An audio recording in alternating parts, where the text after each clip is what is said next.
Hello and welcome to episode 28 of the Realtors. I'm David Blair. He's Trevin Perez. Trevin, how's it going? Hey man, it is going incredibly well. I'm excited that we're live again. We've been busy, man. What's been going on with you? I feel like we haven't been on here in months. How long has it been? It's only been a couple of weeks, I think, right? A couple of Yeah, it's weeks? only been a few weeks. A few weeks, Yeah. yeah. We got an episode ready to go. We're just waiting for our editors to get it produced, edited. You know, we got Jay Z working on our editing in the background. So how's life been aside from real estate? You did some water park stuff recently. You're saying a little family vacation. Yes, yes, yes. My son's birthday was July 2nd. So we went to Disney Typhoon and had a ball. I'm not a big swimmer. No pun or no jokes from you, especially on camera. But it was cool. You know, the tidal wave pool, man, it was really cool to watch all these bodies into the wave flying at you. So you either stand there and get knocked the heck out, or you jump in, run, or fly forward with the trajectory of gravity pushing you away. So that was a lot of fun. That's fun. We did Yeah. a so we did an Airbnb and Mm. it was a holiday weekend, so we did the Airbnb. It's kind of interesting. So I go on, and it's just about six of us. It's going to be myself, the wife, the kids, her brother, her sister. We're going to have some friends over. They're going to kind of pop in. We're all in the St. Augustine area, and I don't notice until they send me the contract back that apparently I signed, the rental agreement that says only. Okay, so I'm going to say this: when you see a house on Airbnb and it says 10 guests max, what do you think that means? No, no, I'm sorry, 10 guests. It says 10 guests. Do you think that's what they're referring to? How many people are sleeping there? Is that what you think? Yeah, yeah, exactly. Number of Yeah, space, number of beds that are available for people yeah. to sleep on. It was a four-bedroom, three bath with a pool. So yeah, that could easily. I mean, that sleeps like 10 to 12. But I Well, how didn't many plan on sleeping beds? How many full size or queens or four, four, four queens? four bedrooms and one king bed downstairs, three beds in one of the rooms upstairs, a bunk bed, and then like a full bed. So that's three. So that's you count the king. That's five, Eight. and We're at then eight and then people. two queens in the separate rooms, two queen bedrooms. Oh, yeah, 12 people. Yeah, yeah.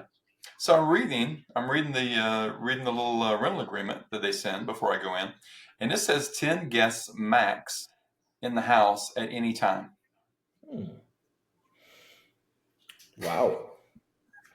That's This this must be that's a party area though, right? They might have well, had 20, 30 people there. it says no parties and no events, and my thought is that I'm okay. Well, when is it an actual party versus it's just I called some friends over and they hung out. So if I'm here on the weekend and we're having some cocktails and we're having some friends over, is that a party? It's just you're just kind of hanging out. It's not a party, is it? Well, at the same time, they probably know you, Mr. Blair, and know about your party scene, your social life, and know that you get down. And they don't want any smoke. And they've had past poor experiences with Yeah. guests. So speaking of smoke, smoke was another thing. Smoke, they were like, there's no smoking on the property. Not a problem. I don't smoke. Mm. I don't really have any friends with the exception of one that actually smokes. So no smoking in the house, no smoking in the yard. If there was any evidence of smoking, then they could charge you a $500 fine. So that Ooh. was stated in there. So I'm a little skeptical. The first night we're there, we get there with the kids. There's only six, and her brother and sister. There's only six of us, and then we've got guests come over. Well, we exceeded the 10. We were at 15, 16 people. Not Mm. many more than that. Yeah, 16, I think is where we capped out at. And there's a pool there. So technically, we never broke the rule because there were people outside in the pool, and there was also people playing cornhole, and I was grilling, so we weren't in the house per se. So we managed it. I thought we managed it. was a great They area. they didn't have cameras to keep track and count you guys. Okay, so here's the thing. Here's the thing. They did. They did. They had cameras at the front door. They had a Yeah. ring camera at the doorbell, and they had a camera that was facing the parking area. Hmm. So because of cars, you could only park 4 cars there. So cool area. You can park off the right down the street, kind of walk to the house through like this little tunnel because it's in the beaches area. So you get to the house pretty quickly. So we did have some people park off site. So I think that's maybe what threw them off. Next time, I told my wife, I said, we're all going to wear the same color shirts. I said, so that way when we're going in and out of the house, there's no there's no shenanigans. They're going to think, man, this guy's just, he's loading the car. He's like back and forth. He's been there like 20 times. I'm seeing the same guy. So, Jeez. so yeah, Hilarious. as far as I know, I mean, I think we got by with it. It was safe. I haven't been hit with a $500 penalty yet. And we're responsible people. We're not 20-year-olds. I mean, we're all in our 50s. So we're partying for us is we shut it down at like 10 o'clock. So Right. yeah, yeah. I Yeah. just thought Well, that's I good. understand. It was a nice place. We were respectful of the homeowners and their property. We don't go in there and trash things. We're not those kind of people. So I think but it did kind of. I was taken aback a little bit by the other rules. There was a lot of rules with that. And that's for. I'm sure that's for people that just get out of control. You rent properties, but you don't do the B&B. You do the pad split. But I'm sure Well, you have rules. You have yeah. rules for the. Yeah, we got a an Antigua house that we're managing, and it's hard. I want to eliminate some of the rules that the owner has, and the owner is real skeptical about the guests. They're worried about parties and things like that. So yeah, I Yeah, can see that. I can see that for sure. That's a problem once you get people in your house. You know, yeah, the joys of tenants, yeah, especially when they're short term like that. They want to, you think July 4th weekend alcohol, yeah. pools, beach. I mean, yeah, you can expect that there's going to be some shenanigans. Yeah. Well, we didn't do any, no fireworks or anything like that. It's a St. Augustine's a great area where there's plenty of fireworks. You don't need to, launch any bottle rockets or firecrackers out in the yard or anything like that. We're all past that point. So, You sure? it You worked. sure? I thought I saw in the news something about a party that looked like I saw you in the scene running, maybe streaking away from the sirens of the police. I don't know. I just wonder.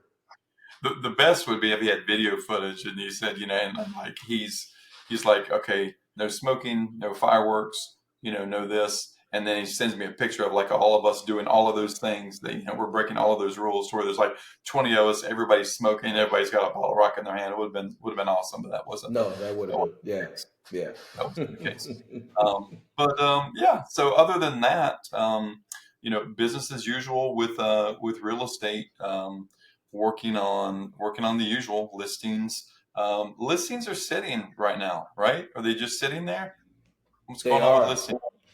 Yeah, I don't know. It's really strange. I was looking at some reports about that, and I was actually on your company's website, just kind of taking a peek to see what is going on in the marketplace.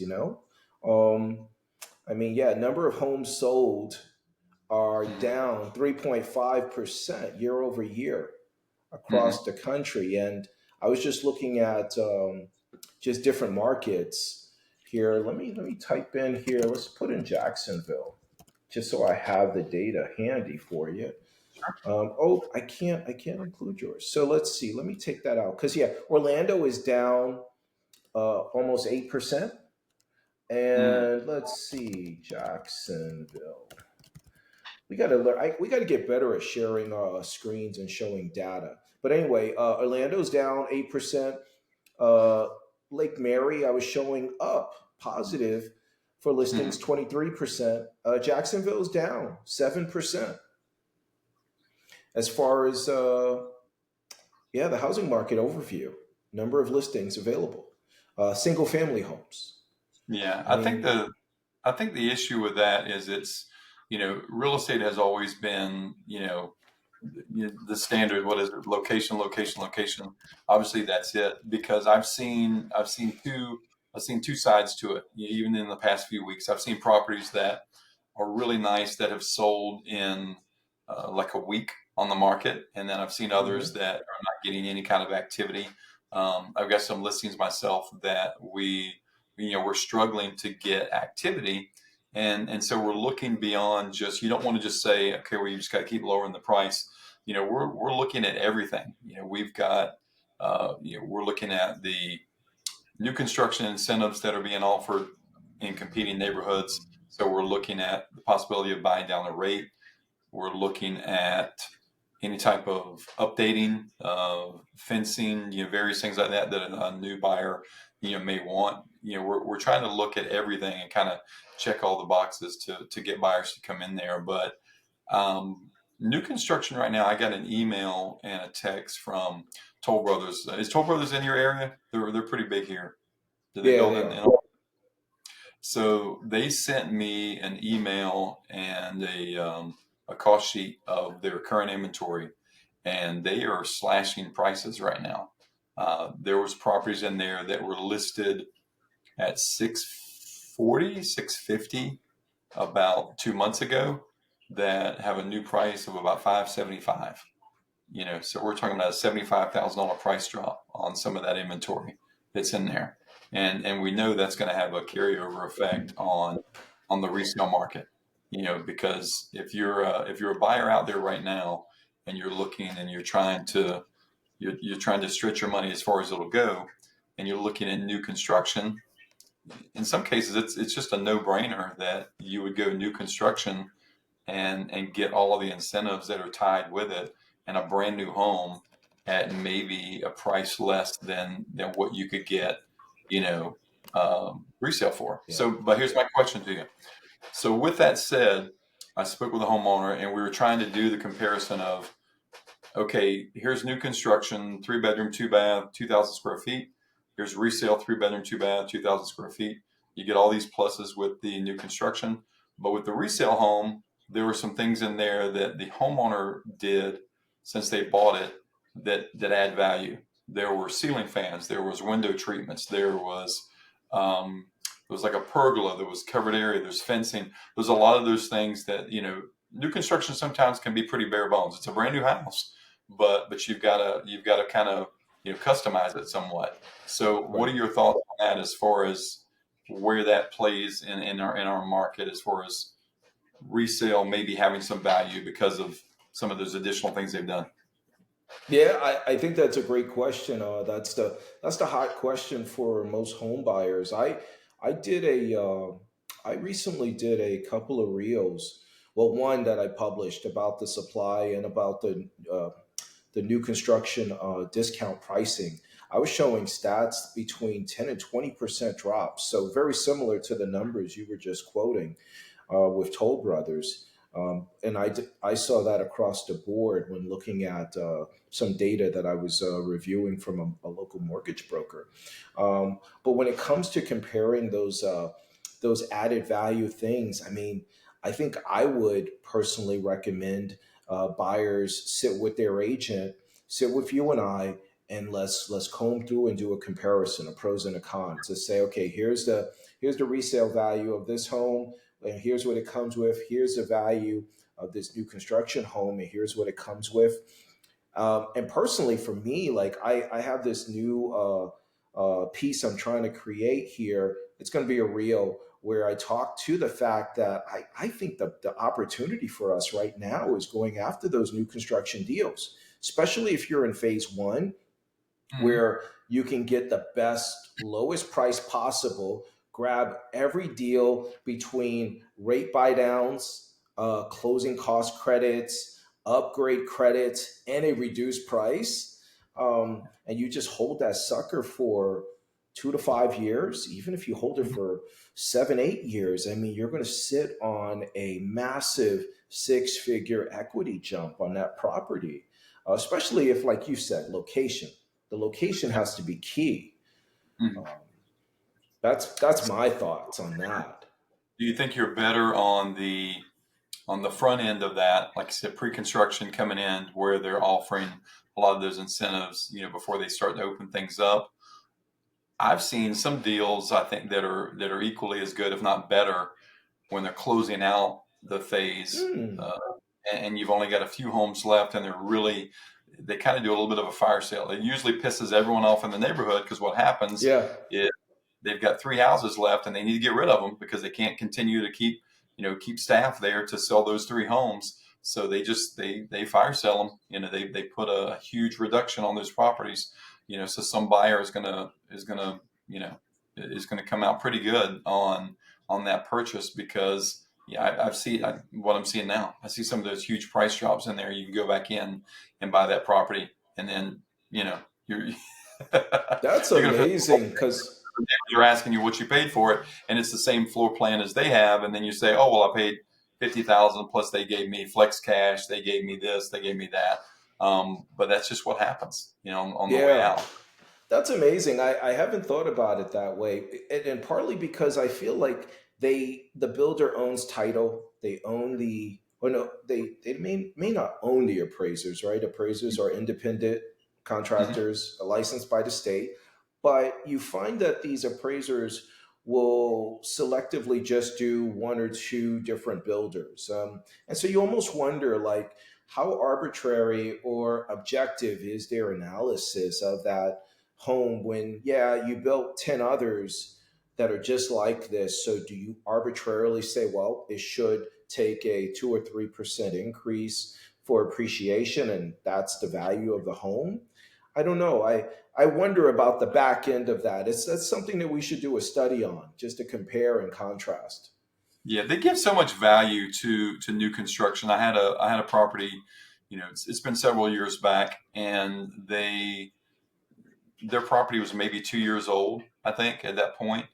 So there was new construction and then 2 years old, but the appraiser gave like something crazy at the time, $30,000 or $40,000 in value to the new construction over a Hmm. 2-year-old home. And I'm like, really? Are you saying it's $40,000 less in value just because it's 2 years old? I mean, we're not talking about that big of a difference, but that could be key in why you don't typically see builders having that issue with appraisals. I mean, everyone kind of struggles with that at some point, to where you have some appraisal issues. But builders, for the most part, I don't know that I've heard a builder complain about, we can't get these properties to appraise. They always seem to be able to, for some reason. Hmm. Exactly. Interesting. Yeah, that is a topic worth investigating further. And in fact, we might need to have an appraiser jump on these calls with us and just have that honest debate. Why is that so? So here's my pet peeve with appraisers. Since we're talking about them, I'll go ahead and I'll tell you what my pet peeve is. So we've all been in that situation to where we've tried to reach out to an appraiser regarding a evaluation that they've done on a property. Maybe it's a property you're listed, maybe it's a property that you're representing for the buyer, and they are, wouldn't you say, extremely difficult to get on the phone, if they'll even take a call from you at all, regarding the valuation that they put on there. You find that, is that accurate? I think so. I think it is Yeah. accurate. Yeah, And it I is. understand. Yeah, I understand that they Well, don't want you to speak with them directly. And, I mean, we came from that time period to where they didn't want any kind of unfair influence. So I do understand that. But at the same time, I have or not realtors, I have appraisers that will call me and say, "Hey, I noticed you listed such and such. I'm pulling some comps for it. Can you answer some questions for me?" No, I can't, because they're paying you to do the appraisal, not me. Why do I have to answer those questions? yeah, exactly. Do Well, do you you want to start the 650 you're charging the bank? I mean, if that's the case, then I'll go ahead and give you my intellectual property. Otherwise, I'm not telling you anything. exactly. So it's interesting as I've we're literally talking never said about. that. I've never said that, by the way. But anyway, it'd I be didn't cool even if I hear did. it. Yeah, yeah. We're gonna omit that piece from this editing after JC adds in his ad lib rap section for whatever the commercial Yeah. or advertiser is. But the appraiser, as we're talking about it, we're taking the spin that you know the new construction almost guaranteed easy to do. Whereas resale, it's a harder thing to even get at list price or at the contracted price. And I'm reading here just online.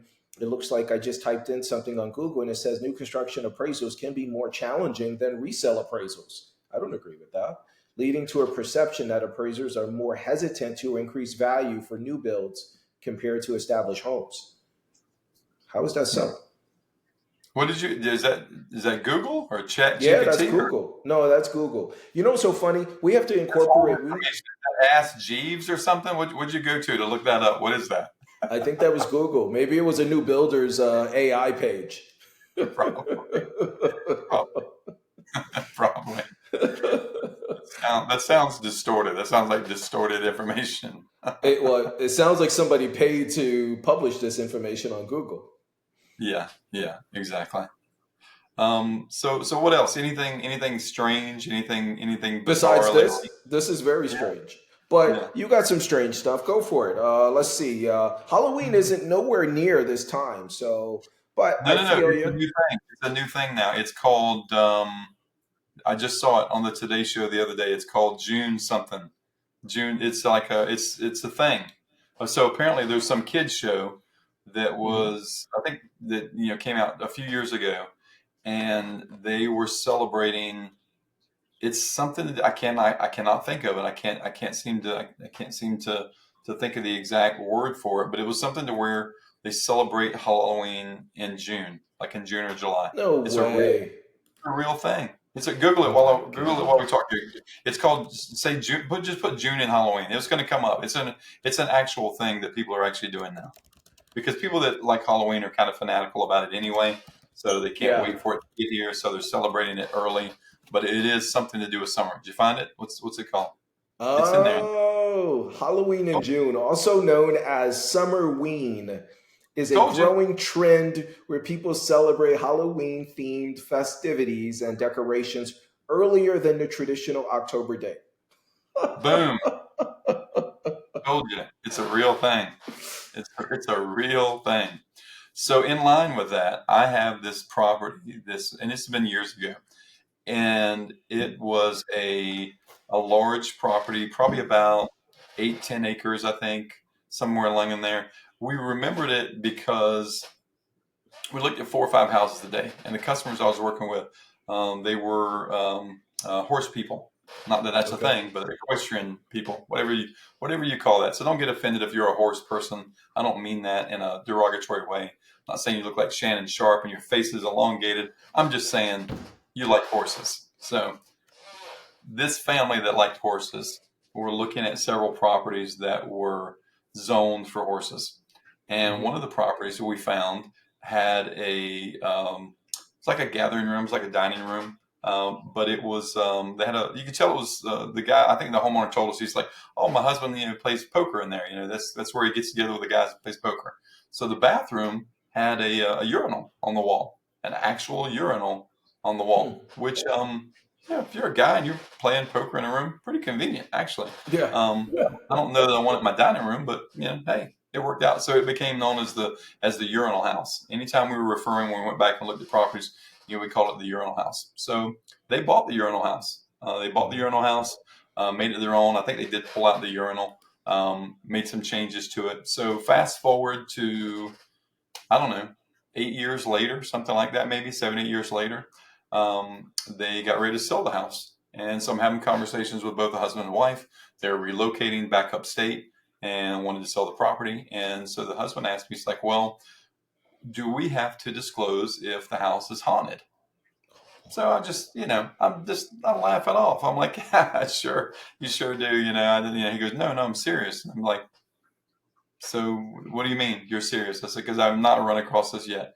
So they had actually felt that there was a presence at this property and Oh. and brought a paranormal investigator to come out and do some research on it. And they determined that there were spirits or some type of paranormal Hmm. activity going on at this property.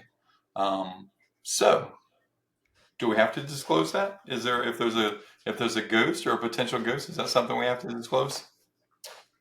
That's a great question. I think, from my opinion, I think no. I know we have to disclose if someone died in a property, but ghosts? I've never heard of that before. Have you investigated this?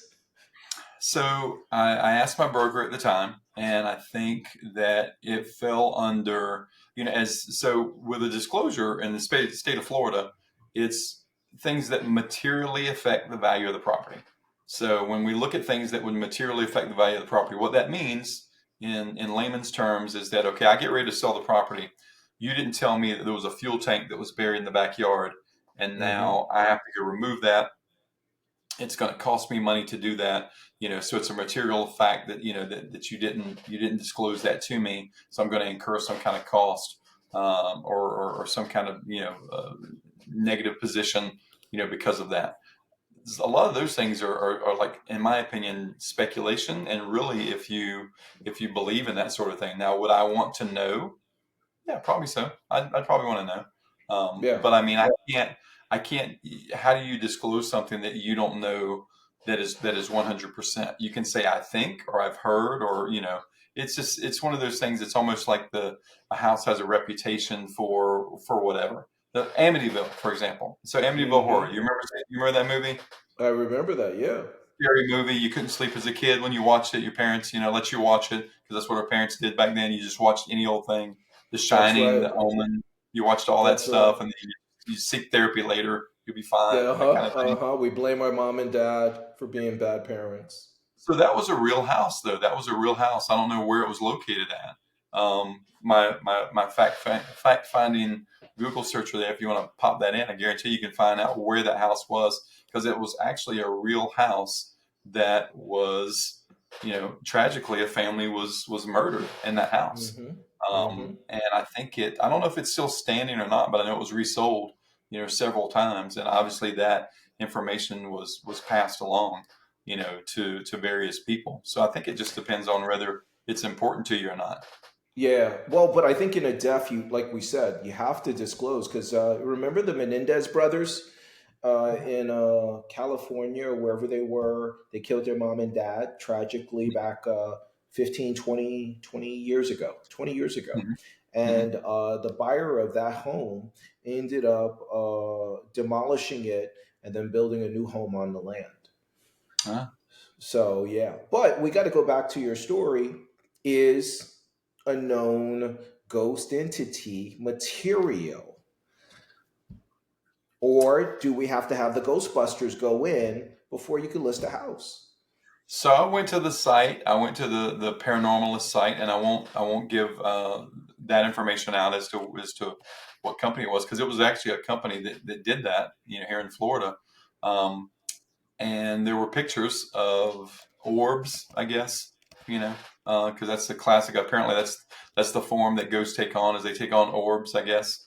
To me, it could be dust on your camera. I've taken some pictures before to where, there's been like little funny things in the camera, or there's like a bright light or something like that.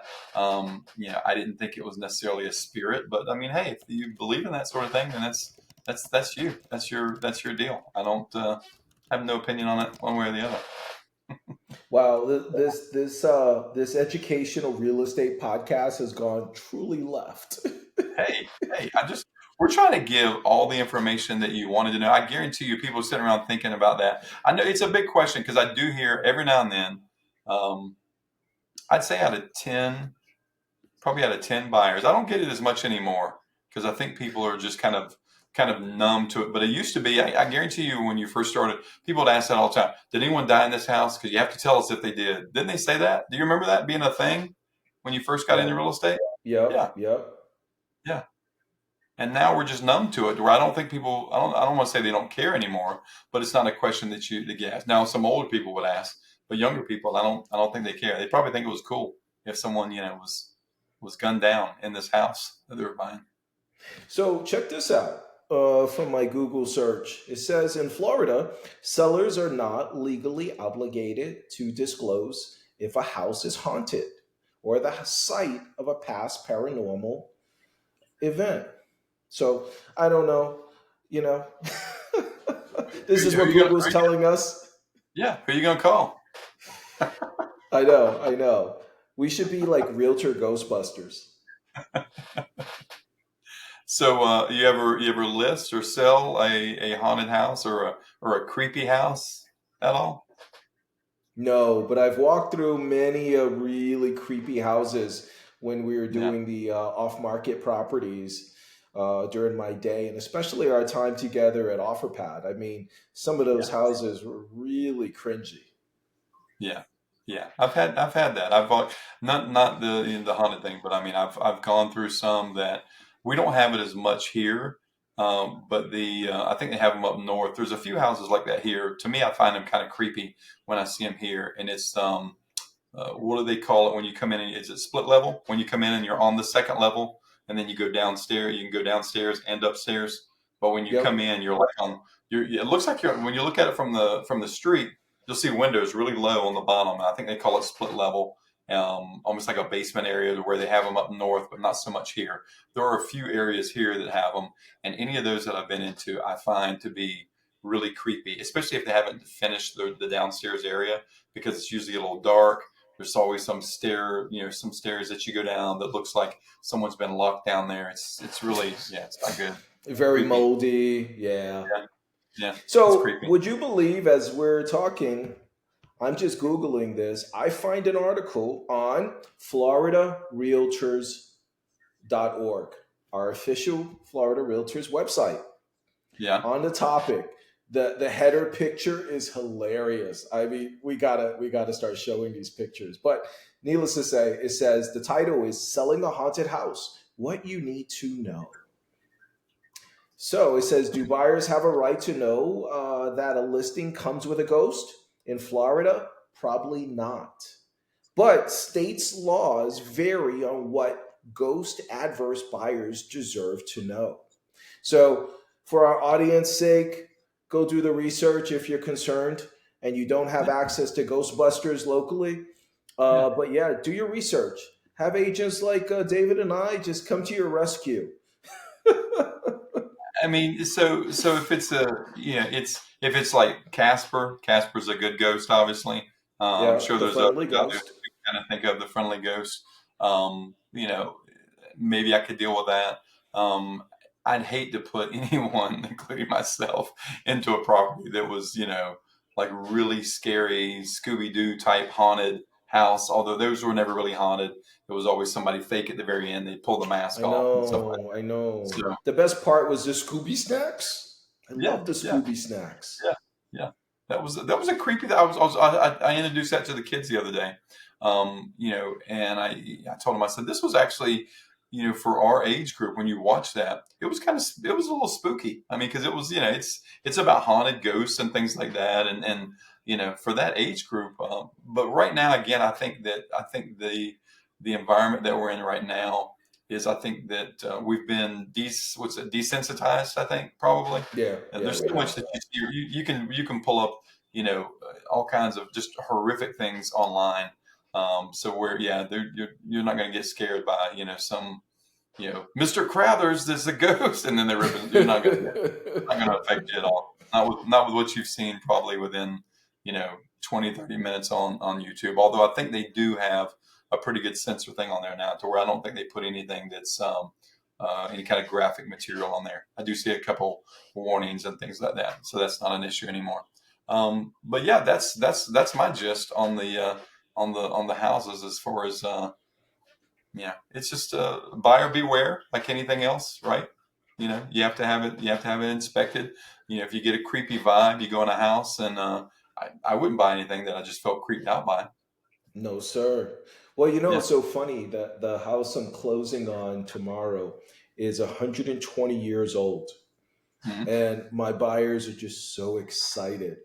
And I'm Yeah. walking through the place and I'm a little nervous. I'm just like, great character, great details, but still, I'm like, and I'm thinking like, like Amityville is like when I go in this bedroom, will the door close behind me and I can't open it, and have like I don't know, flies or whatever buzzing around me. Oh, because if you remember, do you remember the movie? It was a realtor who was it a realtor who went in the room and she heard noise and stuff started buzzing around her, and then she ran out because the lady who was buying the house went I into think the so. room. I think so. Bro, that was a Yeah. realtor. Yeah. A Come good on, realtor man. because she ran out. She didn't.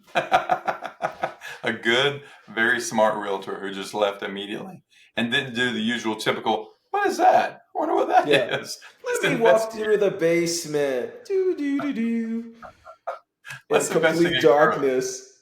Let's not.